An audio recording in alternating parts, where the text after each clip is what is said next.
Welcome back everybody, my name is Sucker, and in today's video I'm going to be talking about some NBA rookies that already, just a couple of games into the season, have looked really impressive. Now, just like the Panicking Fan Bases video that I put out yesterday, be sure to check that out if you have not already. Obviously this is a small sample size, but that doesn't mean that these games don't still count and that these rookies still have not looked very impressive. So let's go ahead and get started with the list. First up, let's talk about the player that probably had the best first game out of the entire rookie class, and that is PJ Washington, who put up 27 points and made 7 threes in his first game against the Chicago Bulls, a win for the Hornets, and Washington currently leads all NBA rookies in three-point attempts. But since that game, he's just 4 for 11 from 3, but that's still really respectable for a player in Washington that coming into the NBA was known a lot more for his inside the arc scoring than his shooting ability. He's currently 3rd in the league among rookies in total points, though almost half of those once again came in that very first game, and more than any other player on this list, I'm kind of saying just pump the brakes on the PJ Washington hype a little bit. He's looked very good and he's looked impressive for sure to this point, but some of his stats are just really weird and kind of outliers, again, because of such a huge first game that he had. But like I said in the beginning,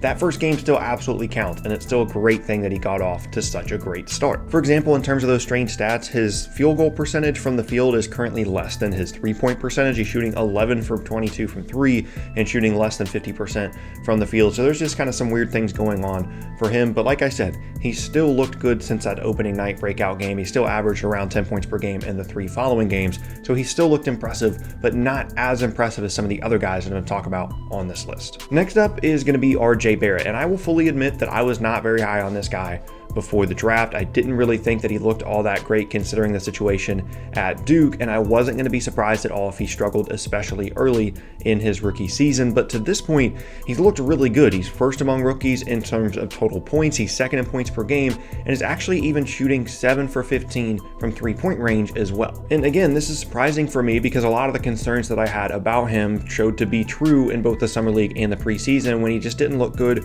or even comfortable at all with the Knicks. I really thought that he was going to struggle with his shooting efficiency, but to this point, he's been really good and a good scorer for a Knicks team that definitely needs the offense that he can provide. And on top of that, his passing has been good as well, which is a trait that he's had as a skill for a while. It's just been more about his willingness to pass. With 13 assists so far this season, though, that looks like something he's definitely worked on, but he still needs to work on toning down the turnovers, with 15 of those through his first couple of games in the league. But again, just the willingness to pass is something that has been impressive for him, and a nice change of pace from some of his plays at times at Duke. Now, just like all these other rookies, it'll be interesting to see whether or not he can hold up throughout the entire season with these impressive performances, but to this point, he's certainly been impressive for the Knicks. Moving on now, let's talk about 2 Memphis guys, both Ja Morant and Brandon Clarke. I'm going to start with Morant, and I watched the entire Nets game in which he just had multiple clutch plays and looked fantastic, leading the Grizzlies to a win, including blocking Kyrie Irving at the buzzer in regulation, and then the game-winning assist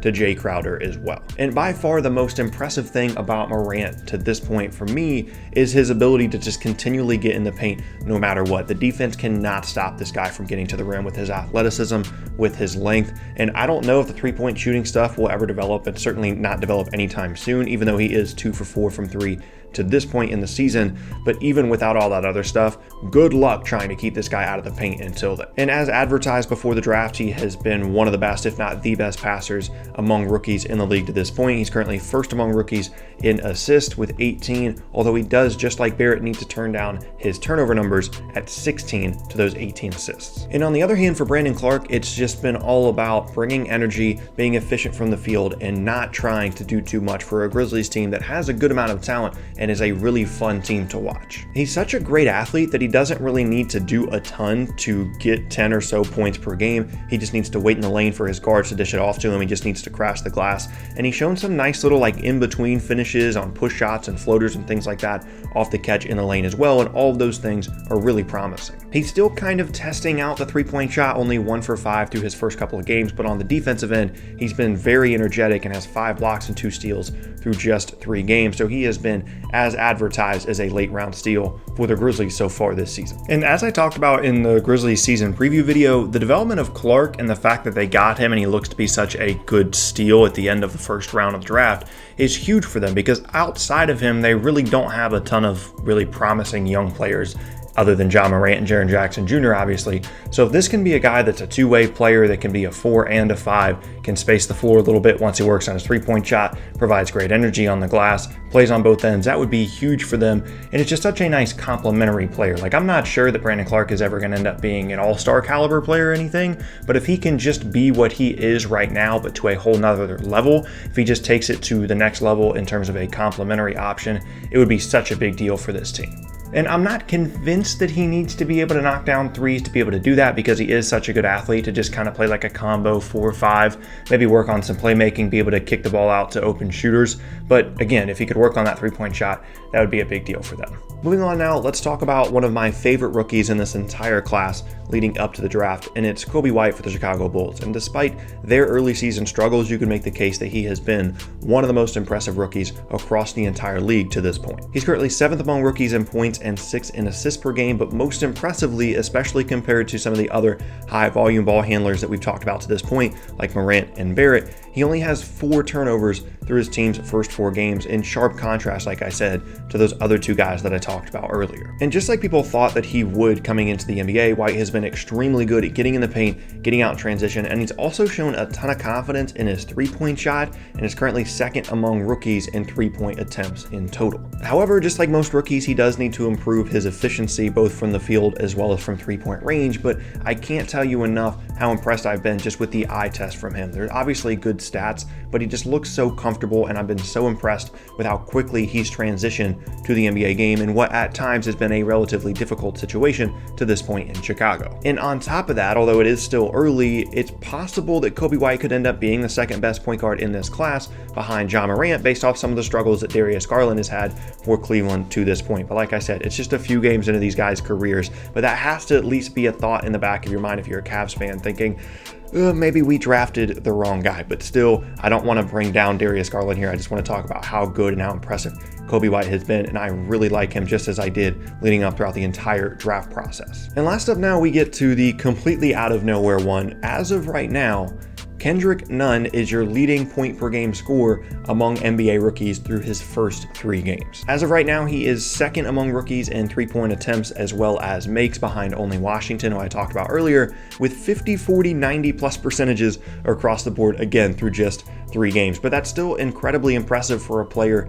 that spent all of last year in the G League. He went undrafted in the 2018 draft and was signed by the Heat prior to this season, and has been so much better than they could have expected, and certainly anybody else could have expected outside of that organization. Now, granted, they're not going to be relying on him this much throughout the entire season, because once Jimmy Butler comes back, obviously their offense is going to run through him. But as a catch and shoot player and as a spark plug off the bench, Nunn is going to be a useful player for this team for sure. I don't expect him to finish the year as the leading point per game guy among rookies, but still such an impressive accomplishment, not only for him to go from being undrafted, spending the entire year in the G League last year, to now being a 20 plus point per game guy through 3 games, but also for the Heat for finding him, for putting him in the right positions, and then just having him have a really good start to the year. And this is one of those guys that I can promise you someone on YouTube is going to come out with a video talking about, like, where did this guy come from, and go through his whole story, which is great. And this is one of the things that makes the NBA so great, is you can have guys like this completely come out of nowhere and be really impressive. Again,